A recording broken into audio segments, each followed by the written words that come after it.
Hey everyone, and welcome back to another journey into the strange corners of our universe. Tonight, we're diving into something that will fundamentally change how you think about time itself. Something that touches every moment of your existence, yet remains completely invisible until you know where to look. So before we begin, take a moment to like this video and subscribe if you enjoy exploring the mysteries that hide in plain sight. And let me know in the comments where you're watching from and what time it is for you right now. Because tonight we're going to discover that time itself might not be what you think it is. Now settle in, maybe dim the lights, and let's explore one of the most haunting truths about reality. A truth that mathematicians whisper about in hushed tones, that physicists grapple with in their deepest theories, and that philosophers have been chasing for thousands of years. Tonight we're talking about the time asymptote, the invisible barrier that lets you get infinitely close to forever, but never ever touch it. Picture this. You're standing at the edge of a vast desert, and in the distance you see a shimmering mirage. You start walking toward it, and something extraordinary happens. No matter how far you walk, no matter how fast you run, the mirage remains exactly the same distance away. You can get closer, always closer, but you can never reach it. This isn't just a trick of desert heat and light. This is the fundamental nature of infinity itself, woven into the very fabric of time. Most people think of infinity as just a really, really big number. But that's not what infinity is at all. Infinity isn't a destination you can reach by counting long enough. It's not a place you can arrive at by waiting long enough. Infinity is something else entirely. It's an asymptote, a boundary that defines what's possible and what's forever out of reach. And time, our most intimate experience of reality, is built on this same impossible foundation. Here's what's going to blow your mind. Every second that passes, every moment you experience, every heartbeat, every breath, every thought you've ever had exists in a strange mathematical dance with forever. You can experience moments that feel like they last an eternity. You can imagine futures that stretch endlessly ahead. You can remember pasts that seem to go back forever. But you can never actually touch infinity. You can never reach the edge of time itself. This isn't just abstract mathematics. This is the hidden architecture of your daily life. When you're waiting for something important, time seems to slow to a crawl. When you're having fun, hours disappear like minutes. When you're in love, moments feel infinite. When you're afraid, seconds stretch into eternities. All of these experiences are your consciousness bumping up against the time asymptote, getting closer and closer to something infinite, but never quite reaching it. And here's where it gets really strange. The closer you get to understanding infinity, the more it reveals about the nature of consciousness itself, because consciousness, that mysterious awareness that makes you you, operates on the same impossible principles as the time asymptote. You can be aware of being aware, and then aware of being aware of being aware, in an endless recursive loop that spirals towards something infinite but never arrives. Think about it this way. Right now, you're conscious of reading these words, but you're also conscious of being conscious of reading these words. And you can be conscious of being conscious of being conscious of reading these words. This creates what philosophers call an infinite regress, a hall of mirrors where each reflection reveals another reflection stretching on forever. Yet somehow your finite brain, with its limited neurons and electrical impulses, can contemplate this infinite recession. How is that possible? The answer lies in the mathematics of limits. In calculus, a limit is a value that a function approaches but never actually reaches. It's like that mirage in the desert. You can get as close as you want, but you can never actually touch it. And this mathematical concept, discovered by brilliant minds like Newton and Leibniz, doesn't just describe abstract equations. It describes the fundamental structure of reality itself. Every moment of your life exists at the intersection of what was, what is, and what might be. The present moment, the eternal now that you're experiencing right now, is itself a kind of asymptote. It's the boundary between past and future, a razor's edge of existence that has no thickness, no duration, yet somehow contains all of experience. You can approach the present moment, you can live in it, you can be mindful of it, but you can never capture it. The moment you try to grasp it, it's already gone, replaced by the next infinitesimal slice of now. This is why time feels so strange when you really pay attention to it. It's not flowing like a river, as we often imagine. It's not ticking away like a clock. Time is more like a mathematical function that approaches infinity but never arrives. Every second contains an infinite number of smaller moments. Every moment contains an infinite number of experiences. Every experience contains an infinite depth of meaning and sensation. But here's the paradox that will keep you up at night. If every moment contains infinity, then you're already living in eternity. You're already experiencing forever. The time asymptote isn't keeping you away from infinity. It's the very thing that makes infinity possible in the first place. Without the asymptote, without that unreachable boundary, there would be no structure to time, no meaning to duration, no way for consciousness to exist at all. This is the secret that mystics have been trying to communicate for millennia. When they talk about eternal moments, about timeless experiences, about touching the infinite, they're not speaking metaphorically. They're describing the actual mathematical structure of consciousness bumping up against the time asymptote. They're describing what happens when awareness approaches its own infinite nature. Ancient philosophers understood this intuitively. Zeno's paradoxes, those mind-bending puzzles about motion and infinity, weren't just intellectual games. They were attempts to understand the fundamental nature of time and space. Zeno showed that to travel from one point to another, you first have to travel halfway. But before you can travel halfway, you have to travel a quarter of the way, and before that, an eighth of the way, and so on, infinitely. This creates an impossible situation. To move at all, you'd have to complete an infinite number of tasks in a finite amount of time. Yet somehow motion happens. Somehow you can walk across a room. Somehow time passes. The resolution to this paradox lies in understanding that infinity isn't a place you reach by addition. It's a property of the system itself. The time asymptote shows us that infinity is already here, embedded in every moment, every movement, every thought. Modern physics has confirmed what ancient philosophers suspected. At the quantum level, time and space are not smooth, continuous fabrics.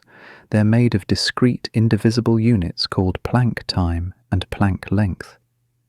These are the smallest possible measurements of time and space, the fundamental pixels of reality. But even these tiny units are subject to the time asymptote. You can divide them in half, and half again, and half again, approaching zero but never reaching it. This creates a strange situation where reality is both finite and infinite at the same time. Finite in that there are ultimate limits to how small things can be. Infinite in that you can always approach those limits more closely. It's like having a photograph with infinite resolution. You can zoom in forever, always finding more detail, but you never reach the end of the image. Your brain, that 3-pound universe sitting between your ears, is constantly performing calculations that involve the time asymptote. When you catch a ball, your nervous system is solving differential equations in real time, predicting where the ball will be based on its current trajectory. When you recognize a face, your visual cortex is performing pattern matching across infinite dimensional spaces. When you remember something, Your hippocampus is navigating through networks of associations that branch and connect in ways that approach infinity. All of these processes involve approaching limits, getting closer and closer to perfect accuracy, perfect recognition, perfect memory, but never quite reaching perfection. Your brain is a biological computer that runs on asymptotic algorithms. It's designed to work with infinity, to dance with the impossible, to get close enough to forever to function in the world. This is why learning feels the way it does. When you're trying to understand something new, you're not just acquiring information. You're approaching an asymptote of understanding. Each piece of knowledge gets you closer to comprehension, but there's always more to learn, always deeper levels of insight to discover. The most profound truths are asymptotic. You can approach them, you can get closer and closer to understanding them, but you can never fully exhaust their meaning. Love works the same way. When you love someone, you're not just feeling an emotion, you're approaching an asymptote of connection. Each moment of intimacy, each shared experience, each vulnerable conversation gets you closer to truly knowing another person. But you can never completely know them. There's always more to discover, always deeper levels of connection to explore. The person you love is an infinite mystery, and love is the process of approaching that mystery without ever solving it. This is why the deepest relationships feel timeless. When you're with someone you truly love, whether it's a romantic partner, a friend, a family member, or even a pet, time seems to behave differently. Minutes feel like hours. Hours feel like minutes. You can spend an entire day together and feel like you've barely scratched the surface of what's possible between you.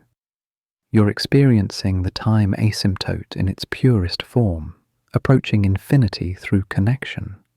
But it's not just positive experiences that reveal the asymptotic nature of time. Pain, fear, anxiety, and grief also show us how consciousness approaches infinity. When you're in intense physical pain, seconds can feel like eternities. When you're anxious about something, your mind can spiral into infinite loops of worry. When you're grieving, the absence of someone you loved can feel like a black hole in time, a negative infinity that threatens to consume everything. These experiences aren't just psychological curiosities. They're revealing something fundamental about the nature of consciousness and time. Your awareness has the capacity to approach infinity in both directions, toward bliss and toward suffering, toward connection and toward isolation, toward meaning and toward emptiness. The time asymptote doesn't discriminate. It's equally present in your highest highs and your lowest lows. This is why meditation and mindfulness practices can be so powerful. When you sit quietly and observe your thoughts, you're not just relaxing, you're experimenting with the time asymptote. You're learning to approach the infinite recursion of consciousness without getting lost in it. You're discovering that you can be aware of awareness itself, that you can observe the observer, that you can witness the witness. Advanced meditators report experiences of timelessness, of infinite expansion, of dissolving into something limitless. These aren't mystical delusions, they're direct encounters with the mathematical structure of consciousness. They're experiences of approaching the asymptote of awareness itself, getting closer and closer to the source of experience without ever fully arriving. The time asymptote explains why these experiences feel so profound and yet so elusive. You can have a moment of cosmic consciousness, a glimpse of infinite awareness, but you can never possess it permanently. You can approach enlightenment, but you can never own it. You can touch the eternal, but you can never grasp it. This isn't a flaw in the system, it's how the system works. Think about creativity for a moment. When you're creating something, whether it's a piece of art, a story, a song, or even just solving a problem at work, You're engaging with the time asymptote in the most intimate way possible. Every creative act is an attempt to approach perfection, to get closer to an ideal vision that exists somewhere in the infinite space of possibility. But you can never reach that perfect creation. There's always another draft to write, another brushstroke to add, another note to refine. This is why artists often feel simultaneously satisfied and frustrated with their work. They can see the infinite potential in their vision. They can approach it more and more closely with each iteration, but they can never fully capture it. The greatest artists in history weren't those who achieved perfection.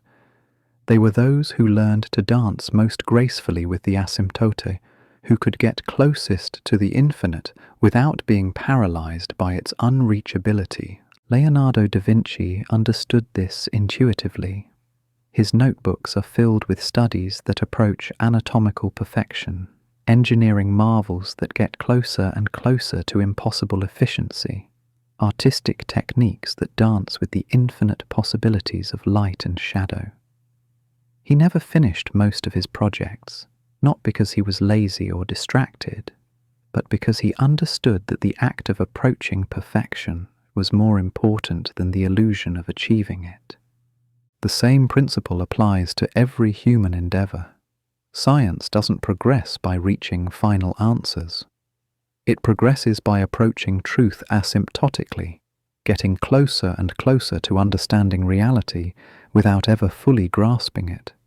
Each experiment, each theory, each discovery moves us closer to comprehension, but there's always more to learn, always deeper mysteries to explore. Einstein spent the last decades of his life searching for a theory of everything, a unified field theory that would explain all the forces of nature. He never found it, not because he wasn't brilliant enough, but because he was approaching an asymptote. He was getting closer and closer to a complete understanding of reality, but complete understanding itself might be asymptotic. The universe might be structured in such a way that we can always approach perfect knowledge but never achieve it. This has profound implications for how we live our lives. If you're waiting to be happy until you achieve some perfect state, you're chasing an asymptote. You can get happier, you can approach contentment, you can move closer to fulfillment, but happiness itself isn't a destination you arrive at. It's a direction you move in. It's a function that approaches infinity but never reaches it. The same is true for success, for love, for wisdom, for peace. These aren't things you achieve once and then possess forever. They're asymptotic processes. You can get more successful, more loving, more wise, more peaceful, but there's no final state where you've arrived. The journey toward these ideals is the destination itself. This is why goal setting can be both powerful and dangerous. Goals can point you in the right direction, help you approach your asymptotes more efficiently. But if you believe that reaching a goal will somehow complete you, you're setting yourself up for disappointment. The goal is just a waypoint on an infinite journey. The real satisfaction comes from the movement itself, from the process of approaching something greater than yourself. Children understand this naturally. Watch a child play, and you'll see someone who's completely absorbed in the process of approaching infinite possibility. They're not trying to achieve some final state of play. They're lost in the asymptotic dance of imagination and discovery. Every game contains infinite variations. Every story can be told infinite ways. Every moment of play approaches the infinite creativity of consciousness itself. As we age, we often lose this natural understanding. We become focused on endpoints, on achievements, on final states. We forget that life itself is asymptotic. We're not trying to reach some perfect conclusion. We're participating in an infinite process of becoming. Every day, every moment, every breath is another step closer to something that can never be fully reached. This is why the present moment feels so mysterious and elusive. You can be present, you can practice mindfulness, you can cultivate awareness, but you can never fully possess the present. It's always approaching, always arriving, always just out of reach. The now is an asymptote. You can get closer and closer to it, but the moment you think you've grasped it, it's already transformed into something else.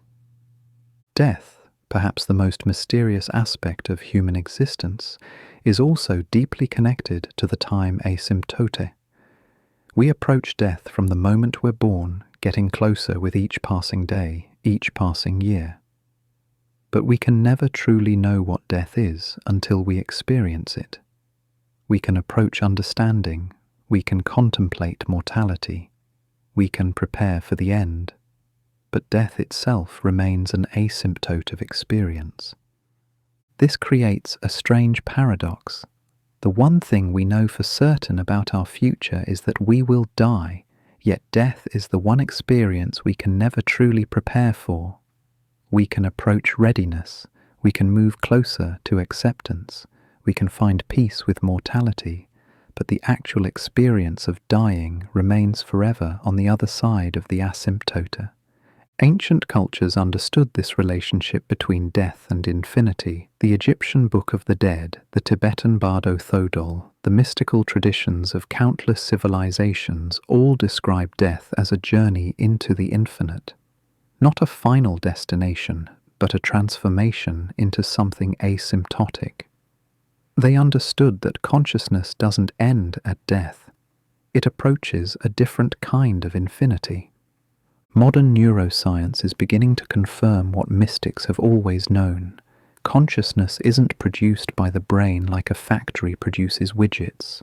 Consciousness is more like a field that the brain tunes into, like a radio receiving infinite stations. When the brain dies, the radio stops working, but the field of consciousness continues. It's asymptotic. It approaches infinity in ways we can barely imagine. This is why near-death experiences often involve encounters with infinite light, infinite love, infinite knowledge. People who have these experiences report approaching something limitless, something that contains all of existence, but they can never fully merge with it. They get close enough to be transformed, but they can never completely cross the asymptote. The implications of this are staggering. If consciousness is asymptotic, if it approaches infinity rather than ending at death, then every moment of awareness is precious beyond measure. Every thought, every feeling, every experience is a unique approach to the infinite. You're not just living a life, you're participating in the universe's attempt to know itself through countless asymptotic approaches to self-awareness. This is why every human life matters infinitely. Not because of what we achieve or accomplish, but because of what we approach. Each person is a unique perspective on infinity, a singular way of approaching the asymptote of existence. When someone dies, an entire universe of asymptotic approaches dies with them. When someone is born, new possibilities for approaching infinity are created. The time asymptote also explains why human relationships are so complex and meaningful. When you connect with another person, you're not just sharing experiences. You're creating interference patterns between two different approaches to infinity. Your asymptotic journey toward understanding yourself intersects with their asymptotic journey toward understanding themselves, creating something that neither of you could achieve alone. This is why falling in love feels so transcendent. You're not just attracted to another person. You're recognizing a complementary approach to infinity. Together, you can approach depths of connection and understanding that would be impossible in isolation. But you can never fully merge. You can never completely know another person. The asymptote ensures that there's always more to discover, always deeper levels of intimacy to explore. Conflict in relationships often arises when we forget the asymptotic nature of connection. We expect perfect understanding, perfect harmony, perfect unity. But these are asymptotes. We can approach them, we can get closer to perfect communication and understanding, but we can never achieve them completely. The frustration comes from trying to reach something that's designed to be approached but never grasped. The wisest couples understand this intuitively. They know that love is not a destination but a direction. They know that understanding each other is an infinite project. They know that growing together means approaching harmony asymptotically, getting closer and closer to perfect partnership without ever expecting to achieve it completely. This asymptotic understanding of relationships extends to families, friendships, and communities. Every human connection is an attempt to approach perfect understanding, perfect love, perfect unity. But these perfections are asymptotic. We can move toward them, we can get closer to them, but we can never possess them finally. This is actually liberating. It means that failure to achieve perfect relationships isn't a personal failing. It's a structural feature of reality. The asymptote ensures that there's always room for growth, always space for forgiveness, always possibility for deeper connection. Every misunderstanding is an opportunity to approach understanding more closely. Every conflict is a chance to approach resolution more fully. The time asymptote also illuminates why human societies are so dynamic and complex. Every civilization, every culture, every social movement is an attempt to approach perfect justice, perfect freedom, perfect harmony. But these ideals are asymptotic. We can move toward them, we can get closer to them, but we can never achieve them completely. This is why social progress is so slow and so necessary. We're not trying to reach some final state of perfect society. We're participating in an infinite process of approaching justice, approaching equality, approaching peace. Every generation gets a little closer, but there's always more work to do, always deeper levels of harmony to explore. The most successful social movements understand this asymptotic nature of progress. They don't expect to solve all problems permanently. They expect to approach solutions more closely, to move in the direction of their ideals, to get closer to the kind of world they want to create. They understand that the struggle itself is the point, that the approaching is more important than the arriving. This asymptotic understanding can transform how you approach your own life. Instead of waiting for some perfect moment to begin living fully, you can start approaching that fullness right now. Instead of expecting to achieve perfect happiness, you can start moving in the direction of greater joy. Instead of waiting for perfect conditions, you can start creating conditions that approach your ideals. The time asymptote teaches us that perfection isn't the enemy of progress. It's the guiding star that makes progress possible. Without the asymptote, without that unreachable ideal, there would be no direction for growth, no standard for improvement, no vision to inspire us forward. The asymptote doesn't mock our limitations. It reveals our infinite potential. This is the secret that the greatest teachers throughout history have been trying to communicate. Buddha didn't promise that you could eliminate suffering completely. He showed you how to approach the elimination of suffering asymptotically. Jesus didn't promise that you could become perfect. He showed you how to approach perfection through love and service. The wisest philosophers didn't claim to have all the answers. They showed us how to approach truth more closely through questioning and contemplation. The time asymptote reveals something profound about the nature of learning itself. When you first encounter a new subject, whether it's playing piano, learning a language, or understanding quantum physics, you're not just acquiring knowledge, you're beginning an asymptotic journey toward mastery. Each lesson, each practice session, each moment of understanding moves you closer to expertise, but true mastery remains forever on the horizon. This is why the most skilled practitioners in any field often feel like beginners. The closer you get to mastery, the more you realize how much more there is to learn. A concert pianist who has spent decades perfecting their craft doesn't feel like they've reached the end of musical possibility. They feel like they're just beginning to approach the infinite depths of musical expression. The asymptote ensures that there's always another level of subtlety to discover, always deeper layers of meaning to explore. Consider how memory works in your brain. When you remember something, you're not just retrieving a file from storage. You're approaching a perfect reconstruction of a past experience. But that perfect reconstruction is asymptotic. Each time you remember something, you get closer to the original experience, but you never quite reach it. Memory is an approximation, a function that approaches the truth of what happened, but never fully captures it.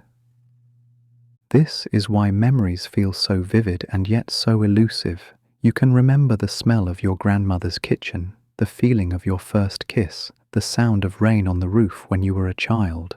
These memories can be so clear they feel like you're reliving them, but they're not perfect reproductions. They're asymptotic approaches to experiences that can never be fully recaptured. The emotional power of memory comes from this asymptotic quality. If you could perfectly recreate past experiences, memory would be indistinguishable from reality. But because memory approaches the past without reaching it, it creates a unique form of experience. Nostalgia, that bittersweet longing for times gone by, is the feeling of approaching past happiness asymptotically. You can get close enough to remember how it felt, but you can never fully return to it. This same principle applies to imagination and creativity. When you imagine something that doesn't exist, when you create something new, you're not just recombining existing elements, you're approaching infinite possibility. Every story that could be told, every song that could be written, every painting that could be painted exists in the infinite space of potential. Creativity is the process of approaching that infinite potential and bringing some small piece of it into reality. This is why great artists often talk about their work as if it already existed somewhere, waiting to be discovered.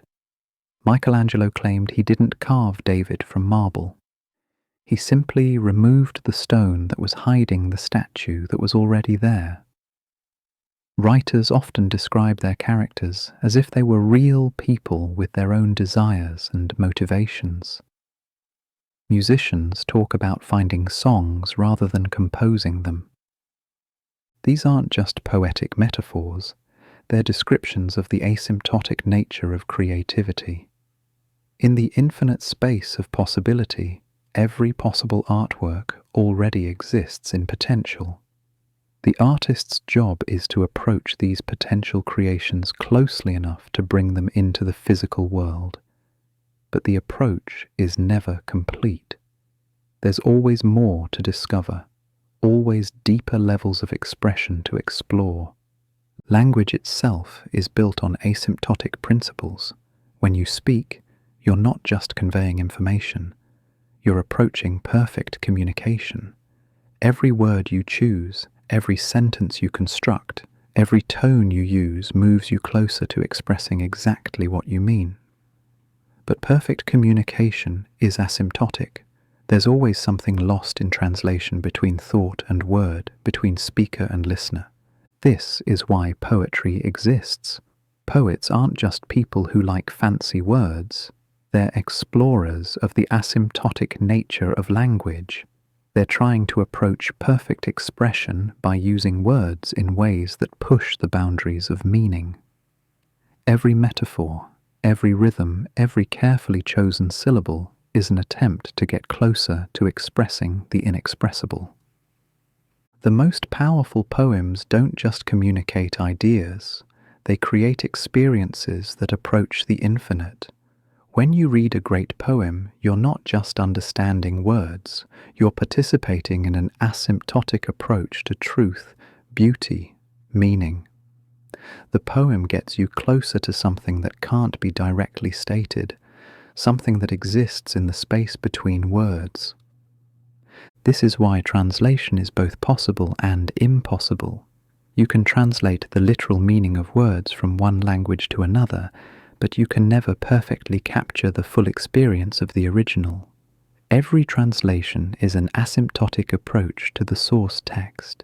It can get closer and closer to the original meaning, but it can never fully reach it. The same principle applies to all forms of communication.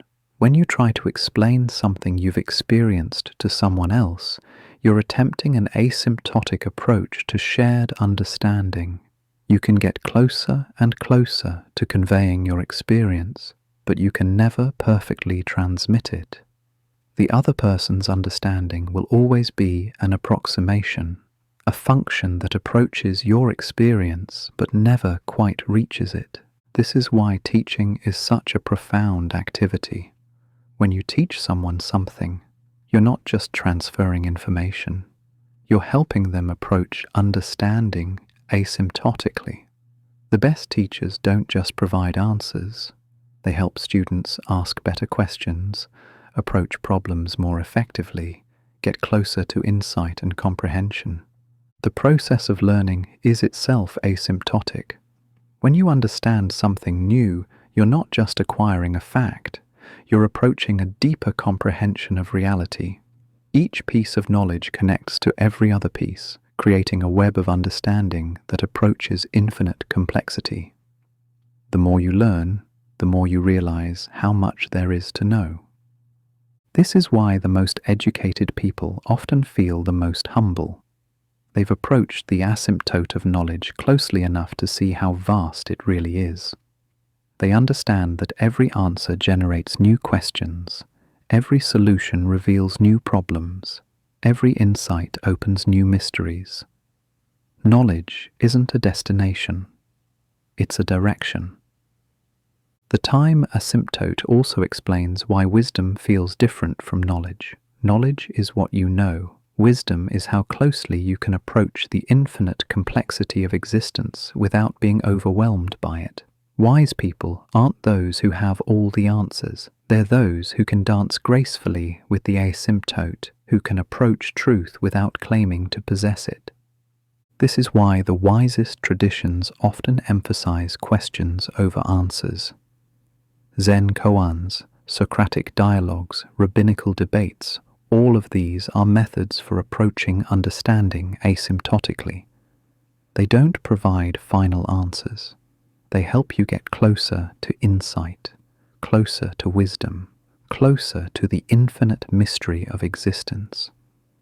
The human body itself operates on asymptotic principles. When you exercise, you're not just building muscle, you're approaching physical perfection. Every workout, every repetition, every moment of effort moves you closer to your physical potential. But that potential is asymptotic. There's no final state of perfect fitness. There's always room for improvement, always new levels of strength and endurance to explore. This is why athletes often describe their pursuit as a journey rather than a destination.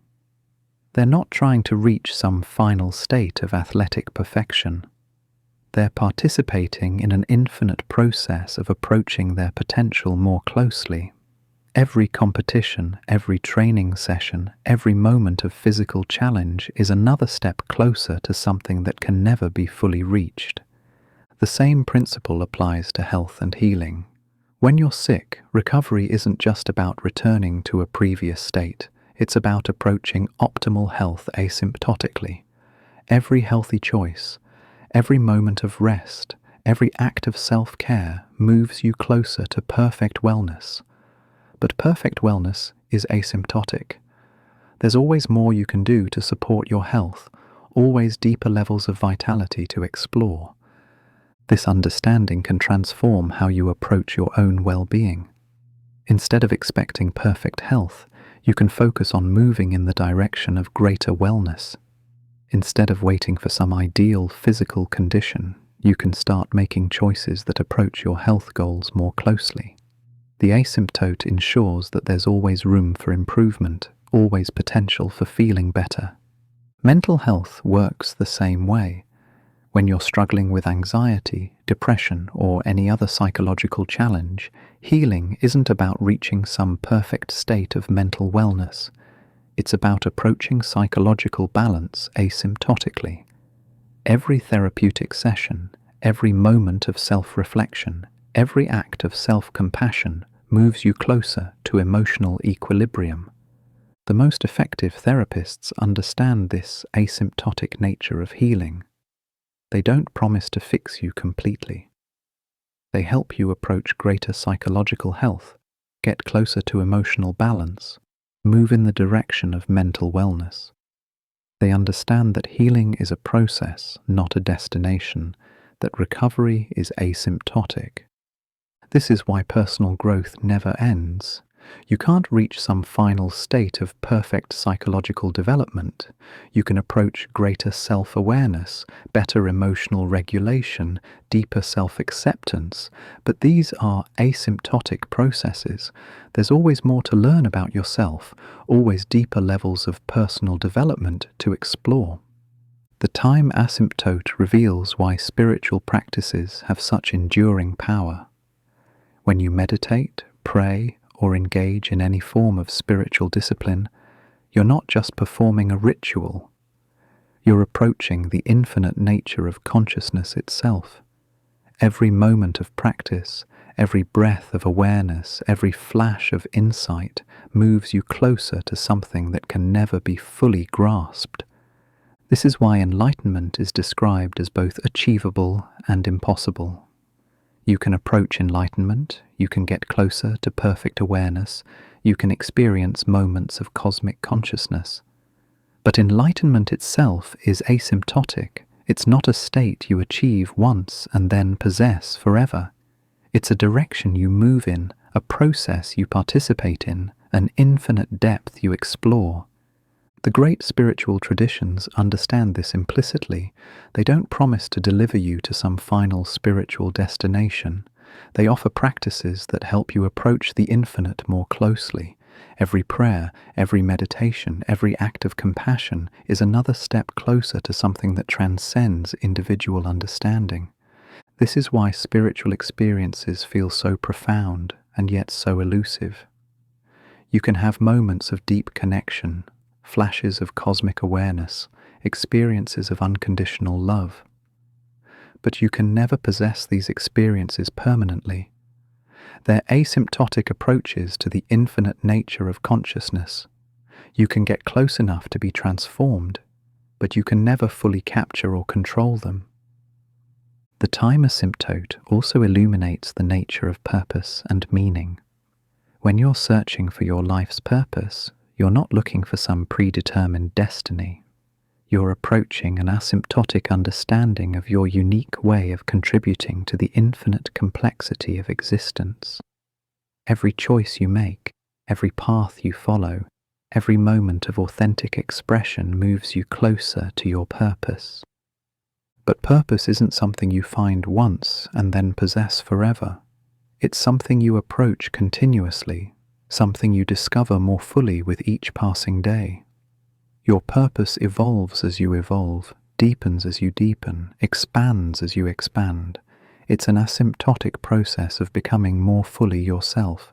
This is why the search for meaning never ends. You can find profound meaning in your relationships, your work, your creative expression, your spiritual practice. But meaning itself is asymptotic. There's always deeper significance to discover, always more profound connections to explore. The search for meaning is the meaning. The time asymptote even affects how we experience beauty.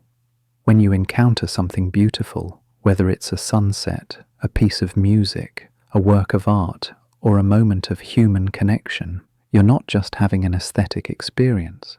You're approaching the infinite nature of beauty itself. Every beautiful experience moves you closer to understanding what beauty really is. But beauty is asymptotic. You can never fully capture or define it. You can get closer to understanding it. You can become more sensitive to it. You can create more of it in the world. But beauty itself remains forever on the horizon, always approaching, always just beyond complete comprehension. This is why great art endures. It doesn't just present beauty, it helps us approach beauty more closely. Every time you encounter a masterpiece, you're participating in an asymptotic approach to aesthetic perfection. The artwork gets you closer to something infinite, something that can never be fully possessed, but can always be more deeply appreciated. The time asymptote reveals that life itself is not a problem to be solved, but a mystery to be lived. You're not trying to reach some final state of perfect existence. You're participating in an infinite process of approaching greater aliveness, deeper connection, more profound meaning. Every day, every moment, every breath is another step closer to something that can never be fully reached, but can always be more fully experienced. This understanding can liberate you from the exhausting pursuit of perfection. You don't need to be perfect, you just need to keep approaching. You don't need to have all the answers. You just need to keep asking better questions. You don't need to reach some final destination. You just need to keep moving in the direction of what matters most to you. The asymptote isn't a limitation. It's what makes infinite growth possible. It's what ensures that life never becomes boring, that love never becomes stale, that learning never ends. The time asymptote is the mathematical structure that makes wonder possible, that guarantees there's always more to discover, always deeper levels of existence to explore. As you sit here, reading these words, thinking these thoughts, you're experiencing the time asymptote in real time. Your consciousness is approaching an understanding of its own infinite nature. You're getting closer to grasping something that can never be fully grasped, and that's not a failure. That's the most beautiful thing about being human. You are an asymptotic being, forever approaching infinity, forever getting closer to something greater than yourself. Every moment of your life is a step closer to forever. Every breath is an approach to the eternal. Every heartbeat is a movement toward the infinite. You can get close to forever, infinitely close, but you can never touch it. And that's exactly what makes it forever. The time asymptote isn't just a mathematical concept. It's the hidden structure of hope, the secret architecture of possibility, the invisible foundation of every dream and aspiration. It's what makes tomorrow worth waking up for, what makes growth possible, what makes love eternal even when lovers are mortal. You are living on the edge of infinity, forever approaching something magnificent, forever getting closer to a mystery that can never be solved, but can always be more deeply lived. The time asymptote is not your enemy. It's your invitation to participate in the infinite dance of existence, to contribute your unique approach to the cosmic exploration of what it means to be conscious, to be alive, to be aware. And the most incredible thing, this moment, right now, as you consider these ideas, as you feel your thoughts approaching some new understanding, you're experiencing the time asymptote directly. You're getting closer to something infinite, something that exists in the space between thoughts, in the pause between heartbeats, in the eternal now that contains all of time. The asymptote ensures that the journey never ends, that there's always more to discover, always deeper levels of existence to explore. You are not separate from infinity. You are infinity approaching itself, consciousness exploring its own infinite nature, the universe waking up to its own eternal mystery. Every relationship you've ever had, every connection you've ever made, exists in this asymptotic space between knowing and mystery. Think about the person you know best in the world. Maybe it's your spouse, your best friend, your child, or your parent. How long have you known them? Years? Decades? And yet, if you're honest, don't they still surprise you sometimes? Don't they still reveal new depths, new facets of their personality that you never noticed before? This isn't because you're bad at paying attention. It's because human beings are asymptotic by nature. Each person contains infinite complexity, infinite depth, infinite possibility for growth and change. You can spend a lifetime getting to know someone, approaching perfect understanding of who they are, but you can never fully exhaust the mystery of another consciousness. This is actually what makes relationships so endlessly fascinating. If you could completely know another person, if you could map every thought, predict every reaction, understand every motivation, the relationship would become static, boring, predictable. But the time asymptote ensures that there's always more to discover, always new layers to explore, always deeper levels of intimacy to approach. The most successful relationships are those where both people understand this asymptotic nature of connection. They don't expect to reach some final state of perfect understanding. They don't demand complete transparency or total predictability. Instead, they embrace the infinite journey of getting to know each other more deeply, approaching perfect love without ever claiming to have achieved it. This is why couples who have been together for decades can still feel like they're falling in love. They're not recapturing some past feeling. They're approaching a deeper level of the same infinite asymptote. Every anniversary, every shared experience, every moment of vulnerability gets them closer to something that can never be fully reached but can always be more fully experienced. The same principle applies to your relationship with yourself. Self-knowledge isn't a destination you arrive at through enough therapy or meditation or journaling. It's an asymptotic process. You can approach understanding yourself more closely. You can become more aware of your patterns, your triggers, your deepest desires and fears. But you can never completely solve the mystery of who you are. This is liberating in the most profound way. It means you're not a fixed entity with predetermined limitations. You're an asymptotic being, forever approaching a fuller expression of your potential. Every day, every choice, every moment of self-reflection gets you closer to becoming who you're meant to be, even though that destination remains forever on the horizon. Think about how this applies to your dreams and aspirations. That novel you want to write, that business you want to start, that skill you want to master, that person you want to become. These aren't just goals to achieve, they're asymptotes to approach. You can get closer and closer to your ideal vision, but the very act of approaching it will reveal new possibilities, new depths, new levels of excellence to explore. This is why the most fulfilled people aren't those who have achieved all their goals.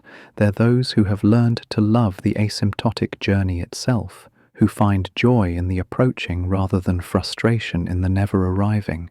They understand that the pursuit is the point, that the movement towards something greater is what gives life meaning and direction. Consider how this transforms your understanding of failure. When you fail to reach a goal, you haven't really failed at all. You've simply discovered that the asymptote is further away than you thought, that there are more layers to explore, more levels to approach. Every failure is information, every setback is a recalibration, every disappointment is a deeper understanding of the infinite nature of what you're pursuing. The most innovative companies understand this asymptotic nature of excellence. They don't try to create the perfect product once and then stop innovating. They approach perfection asymptotically, with each iteration getting closer to the ideal while revealing new possibilities for improvement. The iPhone wasn't perfect in its first generation. Neither was the Model T Ford or the first computer. But each version approached the asymptote of perfect functionality more closely. This is why technological progress feels both inevitable and surprising. We're always approaching better solutions, more efficient systems, more elegant designs. But we can never reach the ultimate technology, the perfect solution, the final innovation. Each breakthrough reveals new problems to solve, new possibilities to explore, new asymptotes to approach. Your career, whatever it is, operates on the same principle. You're not trying to reach some final state of professional achievement. You're approaching mastery asymptotically. Every project, every skill you develop, every challenge you overcome gets you closer to becoming the professional you aspire to be. But mastery itself is asymptotic. There's always more to learn, always deeper levels of expertise to explore. This is why the most successful people often feel like beginners. They've approached their field's asymptote closely enough to see how vast it really is. They understand that expertise isn't a destination, but a direction, that mastery is a process rather than a state. They remain curious, humble, and hungry for growth because they know the journey never ends. The time asymptote also reveals why education is so transformative. When you learn something new, you're not just acquiring information, you're approaching a deeper understanding of reality. Each fact connects to every other fact, creating a web of knowledge that approaches infinite complexity. The more you learn, the more you realize how much there is to know. This is why the most educated people are often the most curious. They've approached the asymptote of knowledge closely enough to see how vast it really is. They understand that every answer generates new questions, every solution reveals new problems, every insight opens new mysteries. They know that learning is not a destination, but a direction. But learning isn't just about facts and figures. It's about approaching wisdom asymptotically. Wisdom is the ability to navigate the infinite complexity of existence without being overwhelmed by it. It's the capacity to make good decisions in the face of uncertainty, to find meaning in the midst of chaos, to remain grounded while contemplating the infinite. You can approach wisdom, you can get closer to it with each experience, each reflection, each moment of growth. But wisdom itself is asymptotic. There's no final state of perfect understanding, no ultimate level of enlightenment. There's just the endless journey of approaching greater clarity, deeper insight, more profound understanding. This is why the wisest people often seem the most humble. They've approached the asymptote of wisdom closely enough to see how much they still don't know. They understand that certainty is often the enemy of understanding, that dogma is the antithesis of wisdom. They remain open, curious, and willing to revise their beliefs because they know the journey toward truth never ends. The time asymptote even affects how we experience emotions. When you feel joy, you're not just having a pleasant experience, you're approaching the infinite nature of happiness itself. Every moment of genuine joy gets you closer to understanding what happiness really is, what it means to be fully alive and present. But happiness is asymptotic. You can approach it, you can get closer to it, you can create conditions that make it more likely. But you can never possess it permanently. It's not a state you achieve once and then maintain forever. It's a direction you move in, a process you participate in, an infinite depth you explore. This understanding can liberate you from the exhausting pursuit of permanent happiness. You don't need to be happy all the time. You just need to keep moving in the direction of greater joy, deeper contentment, more profound satisfaction. The asymptote ensures that there's always room for more happiness, always potential for deeper fulfillment. The same principle applies to all emotions. Love is asymptotic. You can love someone more deeply today than you did yesterday, and more deeply tomorrow than you do today. There's no upper limit to love, no final state of perfect affection. Love is an infinite journey of approaching deeper connection, greater intimacy, more profound care. Even difficult emotions like grief operate asymptotically. When you lose someone you love, you're not just experiencing sadness, You're approaching the infinite depth of what that person meant to you. Grief is love with nowhere to go, and both love and grief are asymptotic. You can move through grief, you can approach acceptance, you can find meaning in loss, but the love that created the grief remains infinite. This is why healing from loss is possible without forgetting. You're not trying to reach some final state where the loss doesn't matter. You're approaching a place where the love can coexist with the absence, where the grief can transform into gratitude, where the pain can become a testament to the depth of what was shared. The time asymptote reveals that healing itself is asymptotic. Whether you're recovering from physical injury, emotional trauma, or spiritual crisis, you're not trying to return to some previous state. You're approaching a new level of wholeness, a deeper integration, a more complete version of yourself. Every moment of healing gets you closer to wholeness, but wholeness itself is asymptotic. There's always more integration possible, always deeper levels of healing to explore. This is why the most profound healing often comes not from trying to fix yourself, but from learning to approach yourself with greater compassion, understanding, and acceptance. Forgiveness works the same way. When you forgive someone, you're not just letting go of resentment. You're approaching the infinite nature of compassion itself.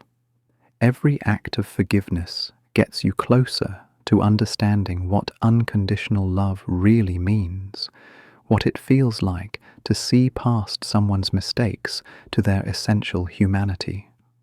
But forgiveness is asymptotic.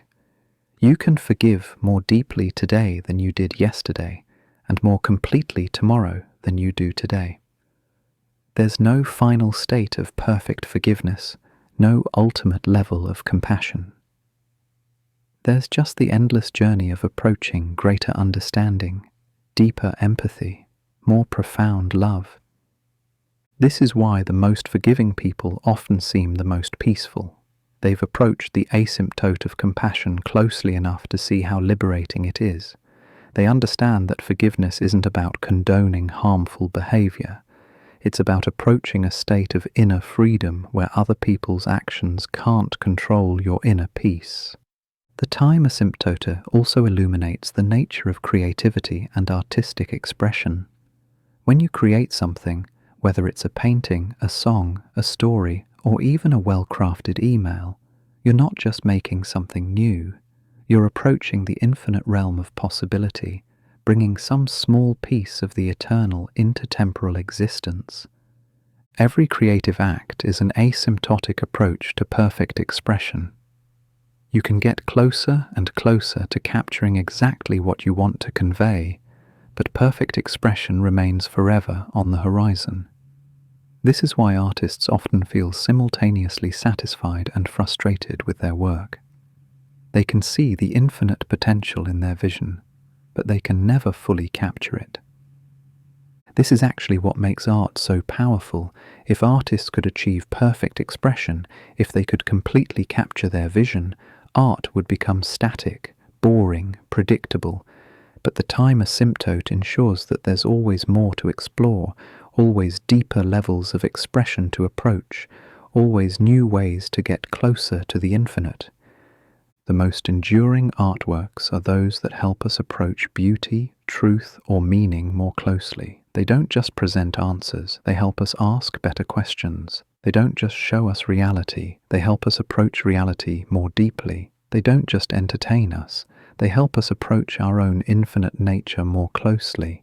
This is why great art feels timeless. It's not trapped in the historical moment of its creation. It's an asymptotic approach to something eternal, something that transcends time and culture. When you encounter a masterpiece, you're not just looking at an object. You're participating in an infinite exploration of what it means to be human. The time asymptote reveals that consciousness itself is an asymptotic phenomenon. Right now, you're conscious of reading these words, but you're also conscious of being conscious of reading these words. And you can be conscious of being conscious of being conscious of reading these words. This creates an infinite regression, a hall of mirrors where each reflection reveals another reflection, stretching on forever. Yet somehow, your finite brain can contemplate this infinite recursion. How is that possible? The answer lies in the asymptotic nature of awareness itself. Consciousness doesn't contain infinity. It approaches infinity. It gets closer and closer to understanding its own infinite nature without ever fully grasping it. This is why meditation and mindfulness practices can be so transformative. When you sit quietly and observe your thoughts, you're not just relaxing, you're experimenting with the time asymptote. You're learning to approach the infinite nature of consciousness without getting lost in it. You're discovering that awareness itself is asymptotic. Advanced practitioners often describe experiences of infinite expansion, of consciousness approaching its own limitless nature, but these experiences are asymptotic. You can approach the infinite nature of awareness.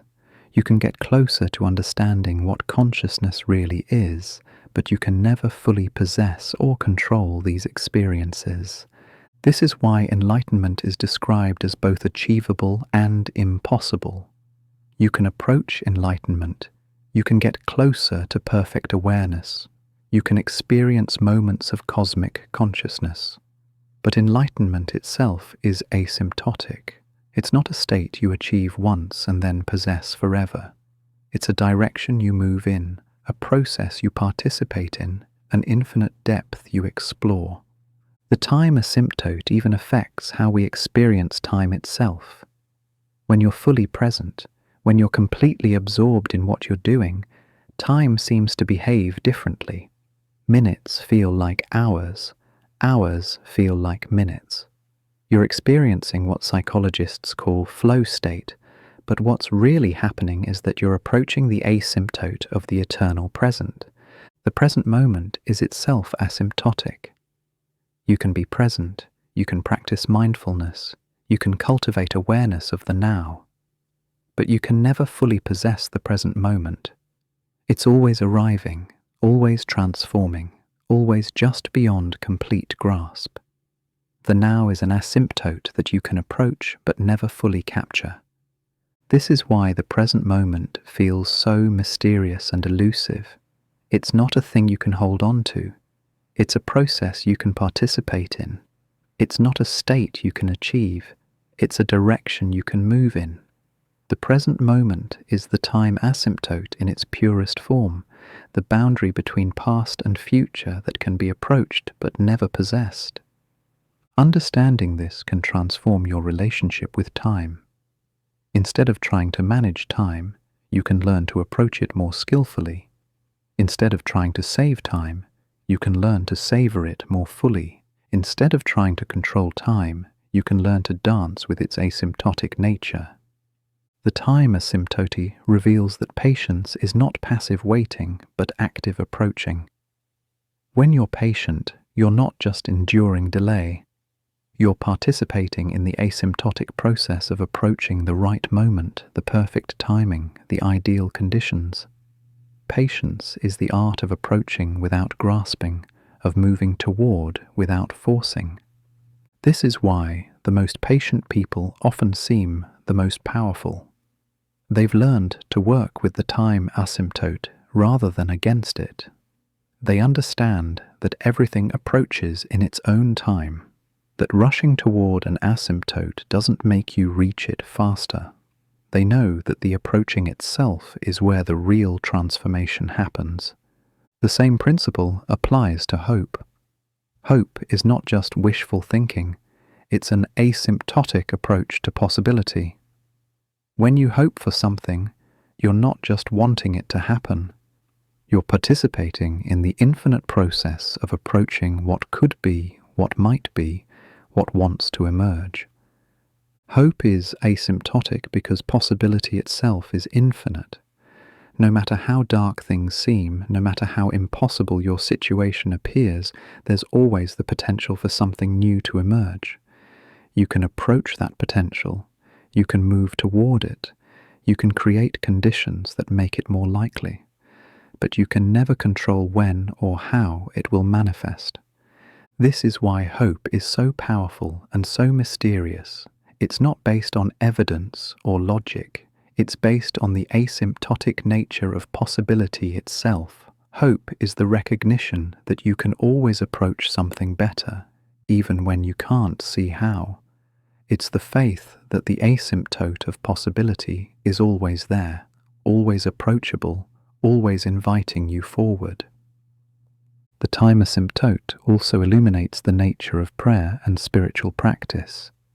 When you pray, you're not just asking for something, you're approaching the infinite nature of connection itself. Every prayer, every meditation, every moment of spiritual practice gets you closer to understanding what it means to be connected to something greater than yourself. But that connection is asymptotic.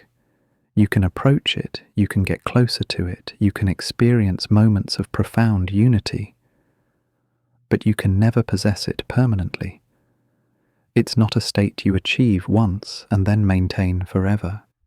It's a direction you move in, a process you participate in, an infinite depth you explore.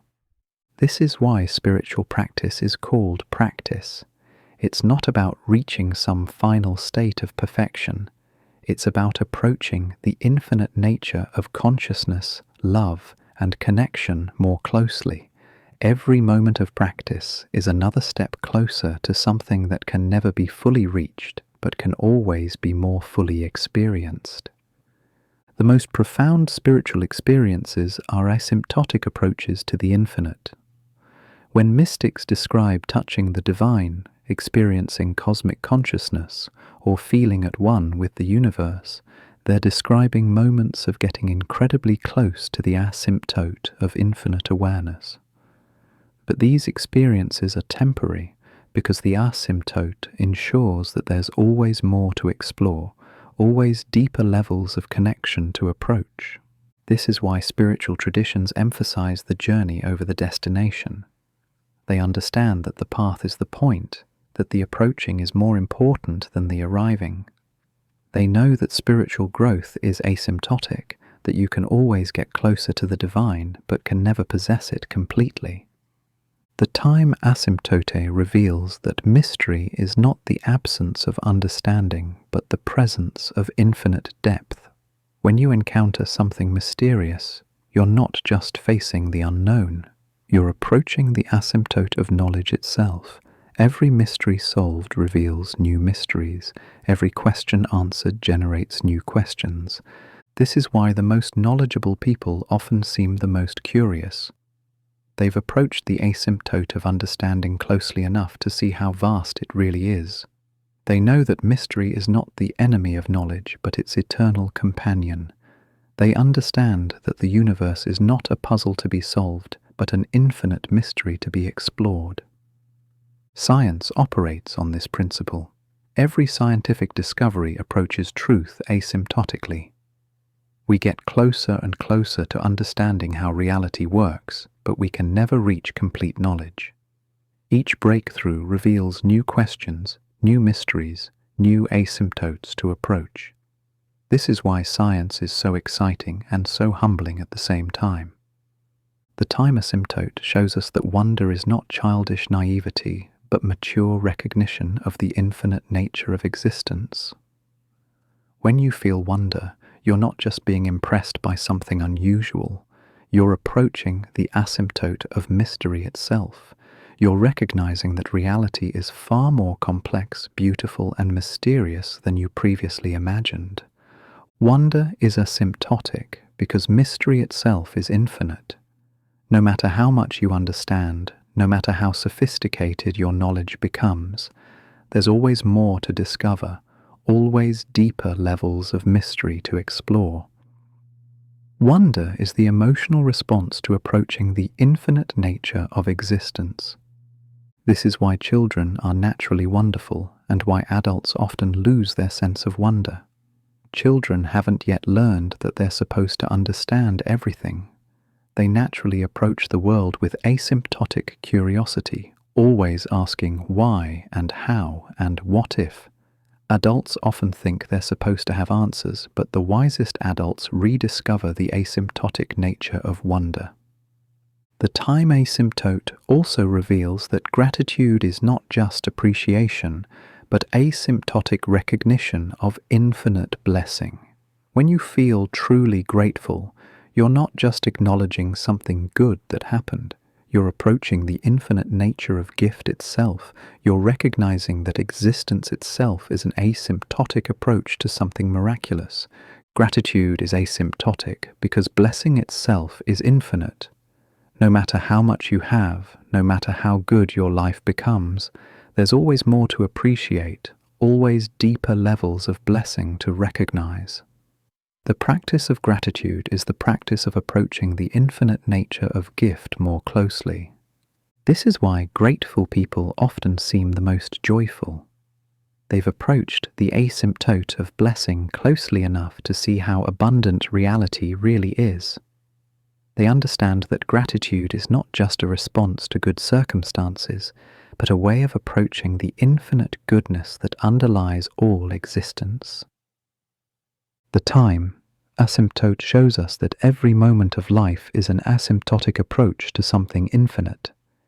Every breath approaches the infinite nature of life itself. Every heartbeat approaches the infinite mystery of consciousness. Every thought approaches the infinite nature of mind. Every feeling approaches the infinite depth of experience.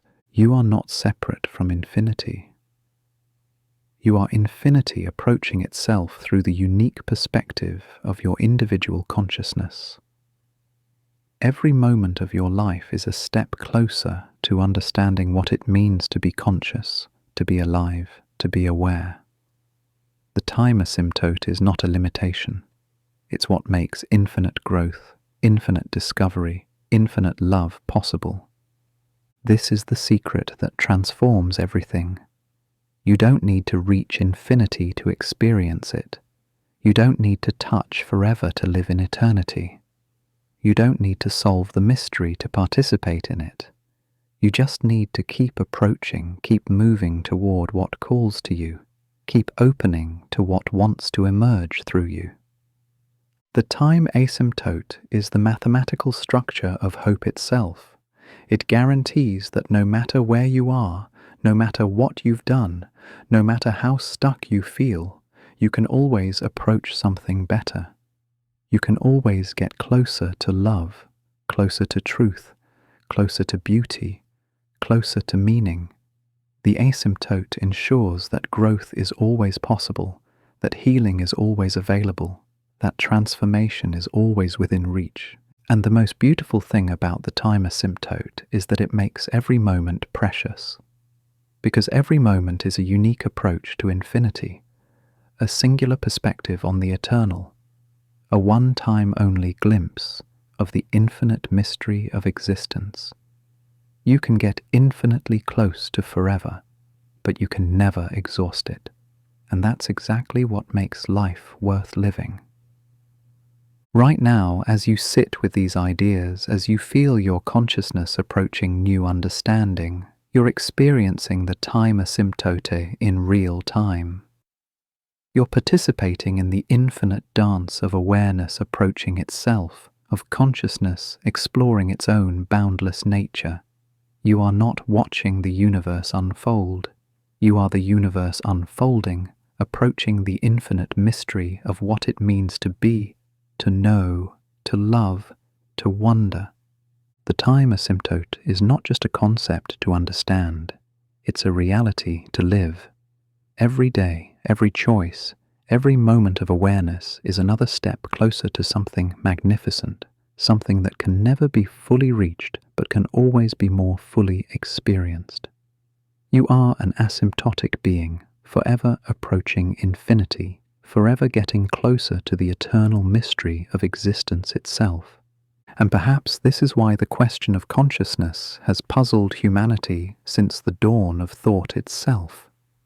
Because consciousness isn't something you can dissect like a frog in biology class or measure like temperature with a thermometer. Consciousness is asymptotic.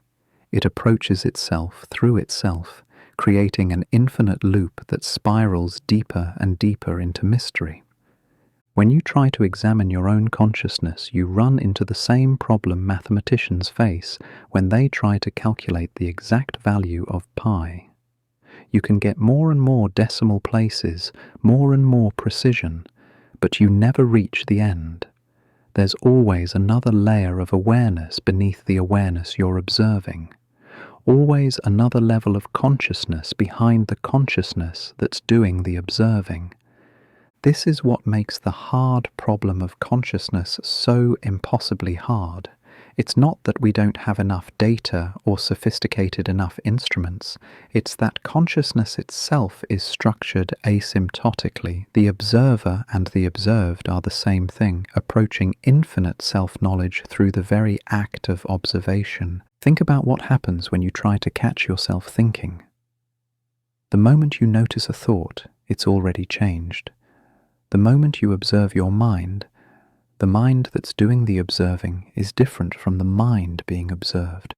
It's like trying to bite your own teeth or lift yourself up by your own bootstraps. You're always chasing something that's always one step ahead of itself.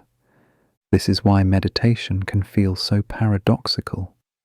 The harder you try to achieve a peaceful state of mind, the more elusive peace becomes. The more you grasp for enlightenment, the further away it seems.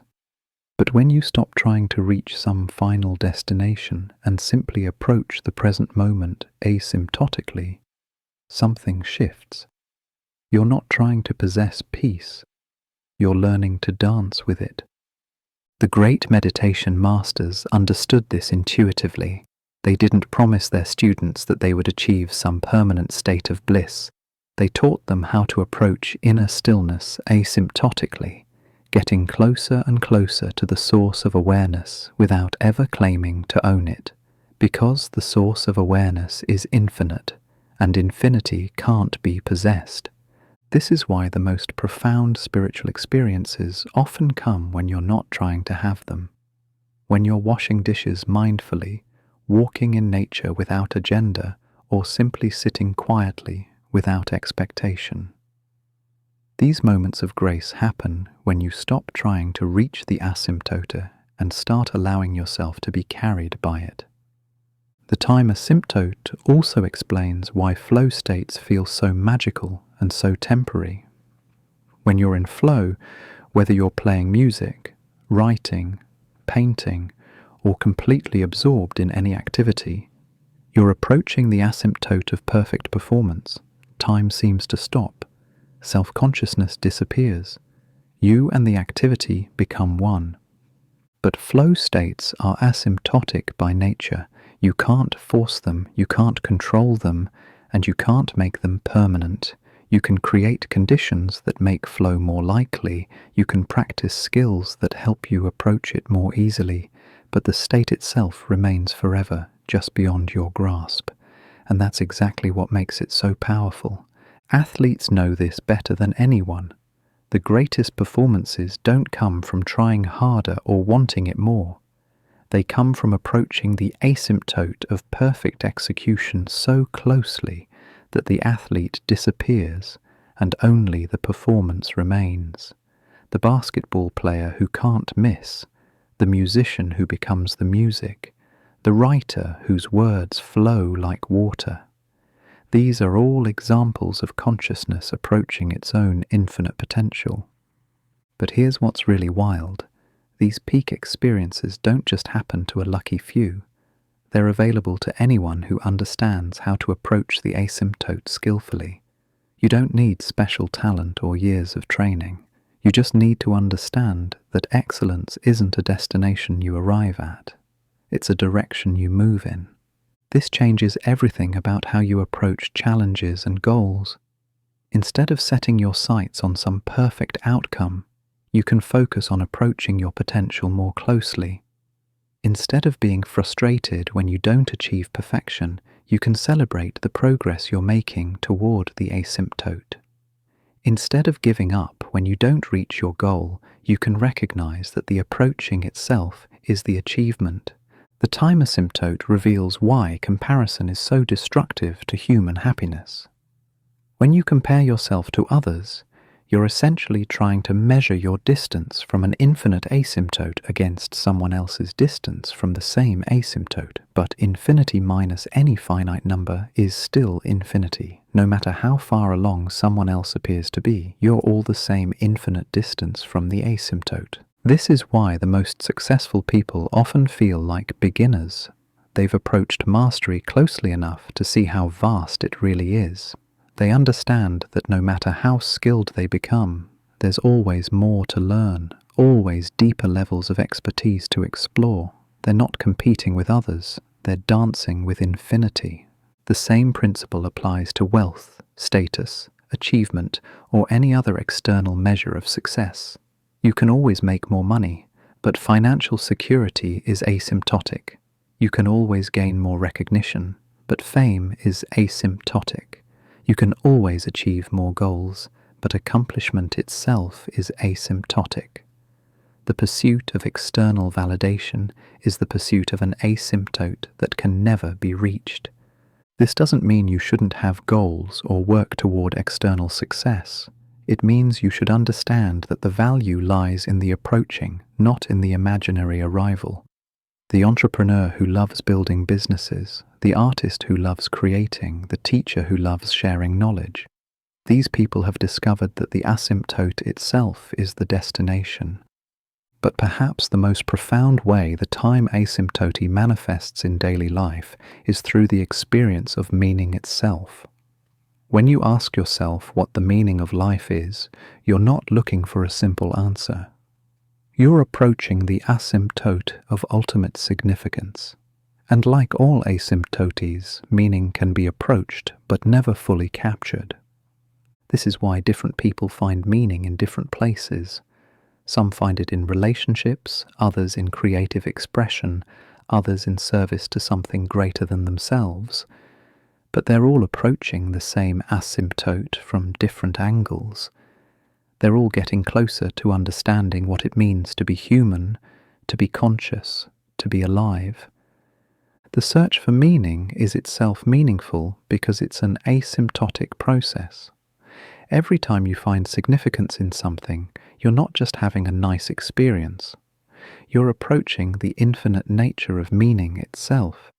You're discovering that purpose isn't something you find once and then possess forever. It's something you approach continuously, something that reveals itself more fully as you get closer to it. This is why meaning can't be given to you by someone else. It can't be found in a book or inherited from your parents or downloaded from the internet. Meaning is asymptotic. It has to be approached personally, individually, through the unique perspective of your own consciousness. Your meaning is your singular way of approaching the infinite significance of existence. And here's where it gets really interesting. The time asymptote suggests that meaning isn't just personal, it's also collective. When groups of people approach meaning together, when they share values and work toward common goals, they create interference patterns between their individual asymptotic journeys. They approach significance collectively in ways that would be impossible alone. This is why communities can be so powerful and so dangerous. When people approach meaning together, they can create movements that change the world, but they can also create ideologies that destroy it. The key is understanding that collective meaning is also asymptotic. No group, no matter how righteous, can claim to have reached the ultimate truth about what life means. The wisest communities understand this. They work together toward shared values while remaining humble about their limitations. They approach collective meaning asymptotically, getting closer to their ideals while staying open to new perspectives, new information, new ways of understanding what they're trying to accomplish. This asymptotic understanding of meaning can transform how you approach your own life purpose. Instead of waiting for some dramatic revelation about what you're meant to do, You can start approaching meaning more consciously right now. Instead of expecting to find one perfect calling, you can recognize that meaning is something you create through the way you approach whatever you're doing. The time asymptote shows us that purpose isn't hiding somewhere waiting to be discovered. It's emerging through the act of approaching it. Every choice you make, every relationship you build, every moment of authentic expression is another step closer to understanding why you're here. The approaching is the purpose. This is why the most fulfilled people aren't those who have achieved all their dreams. They're those who have learned to find meaning in the journey itself, who have discovered that the asymptotic approach to significance is more satisfying than any imaginary destination. They understand that meaning isn't something you have, it's something you do. The time asymptote also reveals why human culture is so endlessly creative and diverse. Every culture, every tradition, every way of life is a unique approach to the asymptote of human flourishing. No single culture can claim to have the perfect way of living because perfect living is asymptotic. Each tradition approaches the ideal of human fulfillment from a different angle, revealing different aspects of what it means to live well. This is why cultural exchange can be so enriching. When you encounter a different way of life, you're not just learning about other people, you're discovering new ways to approach the asymptote of human potential.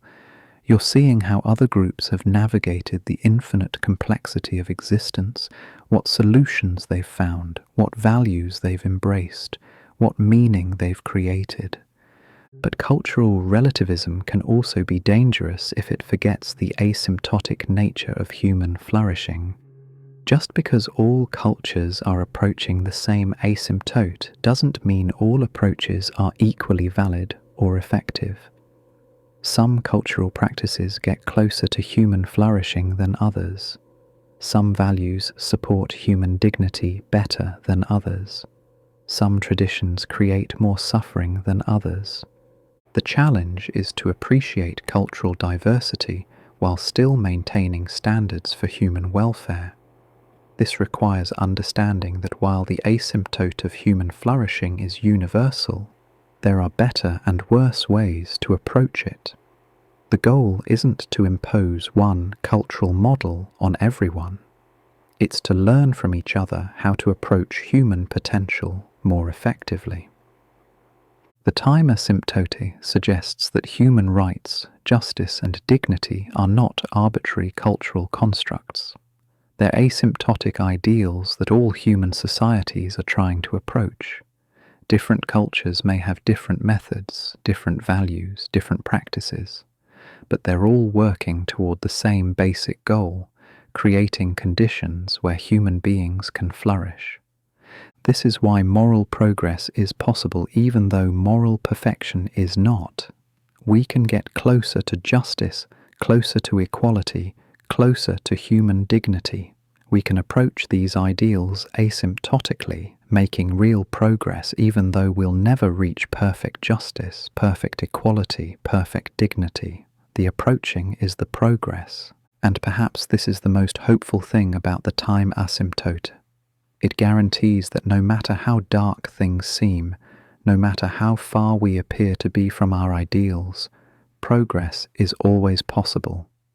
We can always approach justice more closely. We can always get closer to peace. We can always move in the direction of greater human flourishing. The asymptote ensures that despair is never the final word. Even in the darkest moments of history, even when evil seems to be winning, the possibility of approaching something better remains. The asymptote of human potential is always there, always approachable, always inviting us forward. This is why hope is not naive optimism, but mathematical certainty.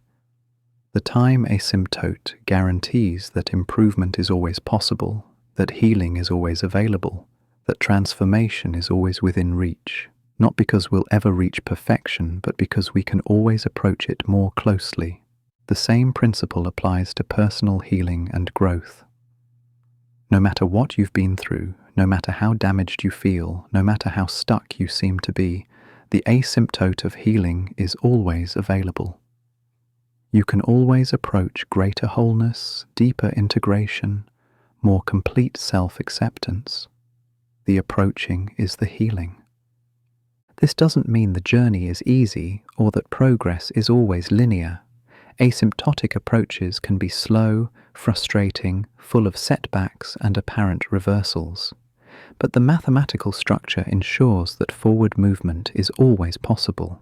Every moment of self-compassion, every act of courage, every choice to grow is another step closer to the asymptote of your own potential. The time asymptote reveals that resilience isn't about being tough or invulnerable. It's about understanding that you can always approach healing, always get closer to wholeness, always move in the direction of greater well-being. Resilience is the recognition that the asymptote of recovery is always there, always approachable, no matter how far away it might seem. And this brings us to perhaps the most profound implication of the time asymptote. It suggests that death itself might be asymptotic, not in the sense that we can avoid dying, but in the sense that what we call death might be a transformation rather than an ending, a different way of approaching the infinite mystery of existence. If consciousness is asymptotic, if awareness approaches infinity through the very act of being aware, then death might be the moment when consciousness stops approaching the asymptote through the limited perspective of individual experience and begins approaching it through some other mode of being. Not an ending, but a transformation. Not a destination, but a different direction of approach. This is purely speculative, of course. We can't know what happens after death with the same certainty we can know mathematical truths, but the time asymptote suggests that if consciousness is truly asymptotic, then it might be as impossible to destroy as it is to possess. It might simply change the angle of its approach to infinity. This possibility transforms how we think about mortality and meaning. If death is asymptotic, then every moment of life is not just temporary experience, but eternal significance. Every choice, every relationship, every act of love or courage becomes a permanent part of the infinite approach to understanding what it means to be conscious. The time asymptote shows us that we're not just temporary arrangements of matter and energy destined to decay into nothingness. We're asymptotic beings, forever approaching infinity, forever getting closer to the eternal mystery of existence itself. Our individual consciousness might be finite, but what we're approaching through that consciousness is infinite. This doesn't require belief in any particular religious or spiritual doctrine. It's simply the mathematical implication of understanding consciousness as asymptotic. If awareness approaches infinity through the act of being aware, then every moment of awareness is a step closer to something eternal. Every conscious experience is a unique perspective on the infinite mystery of existence. The time asymptote suggests that meaning isn't something we create in a meaningless universe. It's something we discover through our asymptotic approach to the infinite significance that underlies all existence. We don't have to manufacture purpose, we just have to approach it more consciously, more skillfully, more lovingly. This is why the present moment feels so pregnant with possibility. It's not just a slice of time between past and future. It's an asymptotic approach to eternity itself. Every now contains infinity. Every breath is a step closer to forever. Every heartbeat is a movement toward the eternal mystery of being alive. The time asymptote reveals that you don't need to understand everything to participate meaningfully in existence. You don't need to solve the mystery to be part of it. You don't need to reach the asymptote to be transformed by approaching it. You just need to keep moving toward what calls to you. Keep opening to what wants to emerge through you. Keep approaching the infinite mystery of your own consciousness. And the most beautiful thing about this asymptotic journey is that it's uniquely yours. No one else can approach infinity from exactly your perspective. No one else can contribute exactly your insight to the cosmic exploration of consciousness. No one else can love exactly the way you love, create exactly what you create, or understand exactly what you understand. You are not just a temporary blip in an indifferent universe. You are a unique asymptotic approach to infinite mystery, a singular perspective on the eternal questions of existence. Your life is not just a random collection of experiences. It's a coherent journey towards something magnificent, something that can never be fully reached, but can always be more fully lived. The time asymptote is not a limitation on your potential. It's the mathematical structure that makes infinite potential possible. It's what ensures that growth never ends, that discovery never stops, that love never reaches its final expression. It's what makes every moment precious and every choice significant. You are standing at the edge of infinity, forever approaching something magnificent, forever getting closer to the eternal mystery of what it means to be conscious, to be alive, to be aware. The time asymptote guarantees that this journey never ends, that there's always more to discover, always deeper levels of existence to explore. And right now, in this very moment, as you contemplate these ideas and feel your consciousness approaching new understanding, you're experiencing the time asymptote in its purest form. You're participating in the infinite dance of awareness approaching itself, of consciousness exploring its own boundless nature. The asymptote is not your destination. It's your invitation to keep approaching, keep growing, keep discovering what it means to be human in a universe that's structured like an infinite question mark. You can get infinitely close to forever, but you can never exhaust its mystery. And that's exactly what makes the journey worth taking. This is the secret that changes everything about how you approach your existence. You're not trying to solve the puzzle of being human. You're learning to dance with it. You're not attempting to reach some final understanding of what life means. You're participating in the eternal exploration of meaning itself.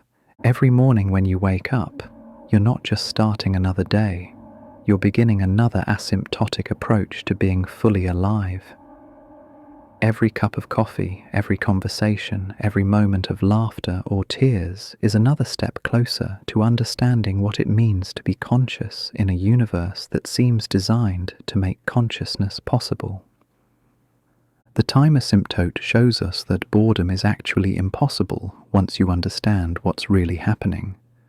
How can you be bored when every moment contains infinite depth? How can anything feel routine when you're participating in the universe's attempt to understand itself through your unique perspective? How can life feel meaningless when you're literally embodying meaning in the process of approaching it? This is why children are naturally fascinated by everything. They haven't yet learned to ignore the asymptotic nature of existence.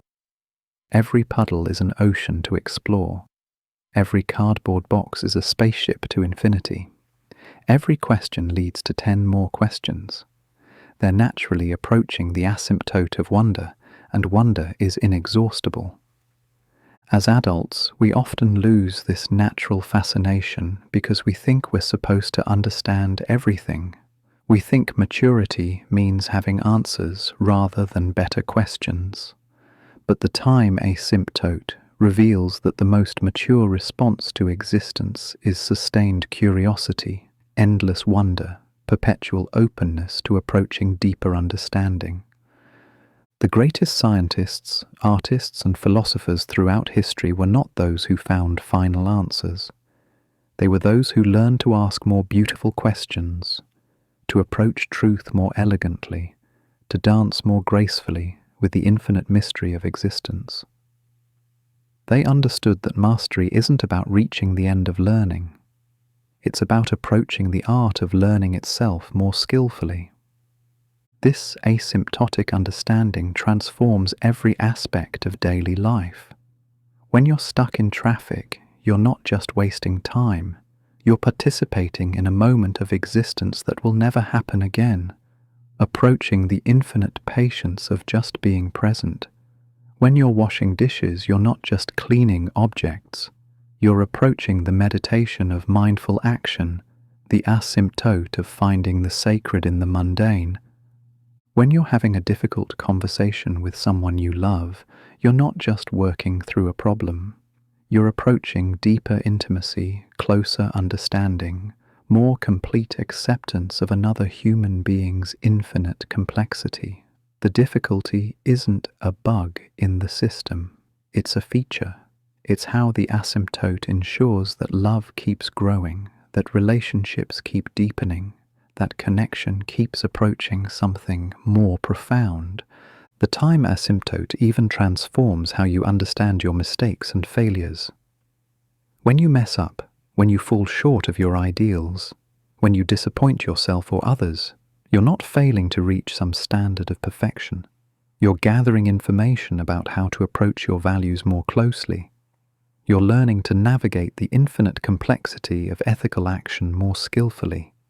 This is why guilt and shame are such destructive emotions. They're based on the illusion that you should have already reached some perfect state of moral behavior. But moral perfection is asymptotic. You can approach it, you can get closer to it, you can become more ethical over time, but you can never possess it completely. The approaching is the achievement. Forgiveness, both of yourself and others, becomes easier when you understand this asymptotic nature of moral growth. You're not forgiving someone for failing to be perfect. You're forgiving them for being human, for being on their own asymptotic journey toward greater wisdom and compassion. You're recognizing that everyone is approaching the same ideals from different starting points, with different resources, facing different challenges. The time asymptote reveals that judgment is often a failure to recognize the asymptotic nature of human development. When you judge someone harshly for their mistakes, you're forgetting that they're on their own infinite journey toward greater understanding. When you judge yourself harshly for your failures, you're forgetting that growth is asymptotic, that progress is more important than perfection. This doesn't mean you should lower your standards or stop caring about right and wrong. It means you should understand that ethical action is something you approach rather than something you achieve. Every choice to be more honest, more compassionate, more courageous is another step closer to the asymptote of moral excellence. The same principle applies to every skill, every relationship, every aspect of personal development. You can always approach greater competence, deeper connection, more complete self-understanding. But these are asymptotic processes. There's no final state where you've mastered everything, understood everyone, or fully realized your potential. This is actually liberating in the most profound way. It means you don't need to have it all figured out. You don't need to be perfect. You don't need to reach some imaginary finish line. You just need to keep approaching, keep growing, keep moving in the direction of what matters most to you. The time asymptote shows us that life is not a problem to be solved, but a mystery to be lived. You're not trying to reach some final understanding of what it all means. You're participating in the eternal exploration of meaning itself. You're not attempting to achieve some perfect state of happiness or fulfillment. You're learning to approach joy and satisfaction more skillfully.